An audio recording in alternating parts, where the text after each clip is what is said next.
everybody. This video will be a bit different than what you are used to see so far. So I want to show you how I set up an electronic pressure controller. I have my own way to set it up for experiments. So normally so this is the electronic pressure controller. So this is the code. Keep in mind this is not a sponsored video, so you have many options on the market.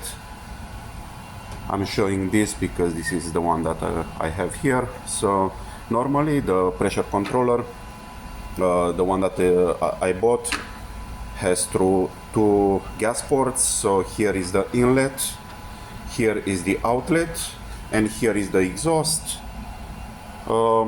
If you want to use it, you can use it as it is. So just connect this side to the gas bottle, and here to the gas target, and here this part is connected to a vacuum pump. So something that you can see here. So it's already mostly prepared. So this is going to the gas target, and this is coming from the bottle. So it's connected here. So I have here 3 connections. I can feed different gases: helium, nitrogen, argon, and so on, or mixtures and so on. So this is the pipe that is going to the inlet, and here I have a vacuum pump which is connected through this pipe and is going to the electronic pressure controller exhaust. Now keep in mind, if you are using a vacuum pump, try to use it only for this purpose. Right now it's connected to the turbo pump, and if you are not careful, when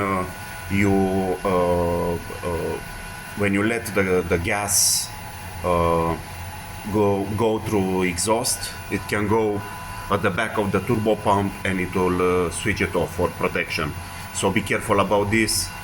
I have here a valve, so I open it only when I want to make vacuum inside the chamber, so through rough pumping, and when I reach the desired pressure inside the chamber, I just close this one and use this pump only for the electronic pressure controller.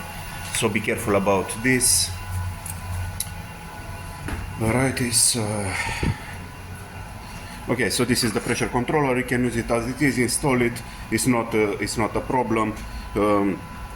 Here is the plug for power, and here is for communication with the computer. So I think I have it here.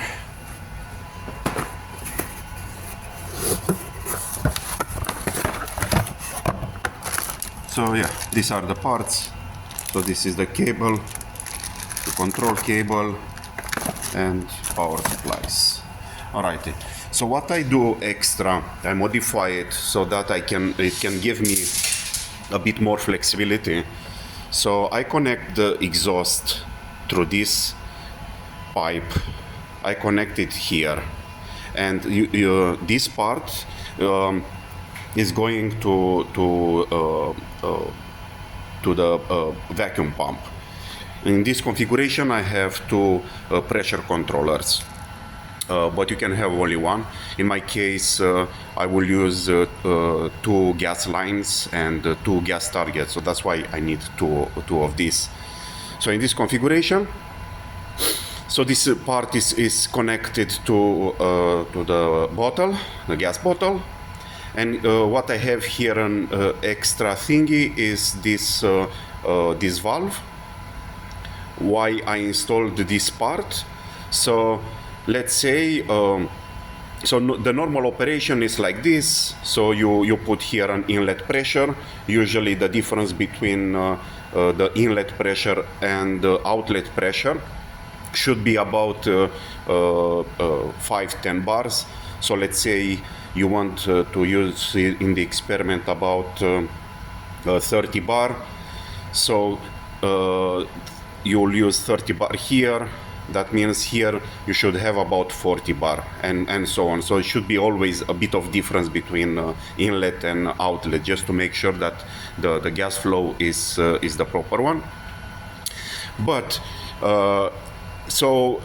if you want to change the pressure, it's easy to do. You just set up from here, from the display, or you can do it via computer. So if you want to reduce the pressure from 30 bar, let's say, to 20 bar, then there is a valve here which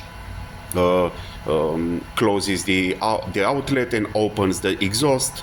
Then the gas is flowing through this one, and the pressure inside drops until reaches the desired pressure, and the gas is going through this part, through here, and after that is going through the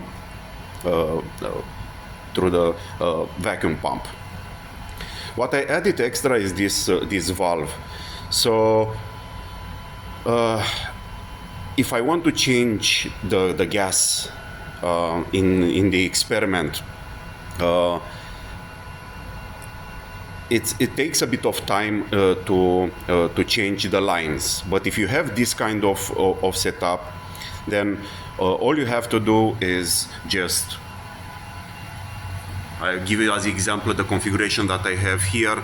So I close one line, open the second line, so there is no gas from here. You can see here on top, I don't know if you can see it well, so I have helium, argon, and so on. So if I close this one, I open this one, and in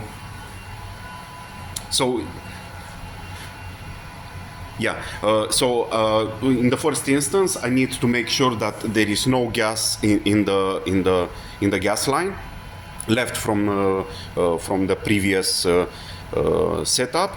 So I just open this one, and the gas is pumped out by the vacuum pump, and after I make sure there is no gas in the line. So this one is going, remember, this one is going up, so right there. So if I use initially helium, all the helium will be pumped out. Then I close this one, I open the next gas from the top. So from the gas bottle, in my case I have it here, but if you have just a simple gas bottle connected directly to this pressure controller, then you can open that the main valve from the bottle, and since here there is just vacuum, as soon as you open that valve, you will have the desired gas, a desired pressure, and you can carry on with the experiment. So if you are doing this kind of change to the pressure controller, speeds up the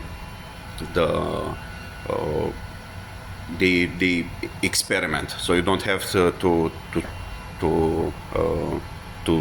waste time making sure that there is no gas left on the gas line. So the normal way you are doing this, you are just open the valve. I mean, it's not normal, but it's the only option that you have if you are using just simple controller. So you just open the valve again and again and again until the pressure inside the pipe is close to zero. Then you add gas. Of course, it takes a lot of time, so it's not really a good option. So this change will give you more flexibility in your setup. And the same I did with the second gas line. So something like this. If you have any questions, leave a comment below. Thank you for watching.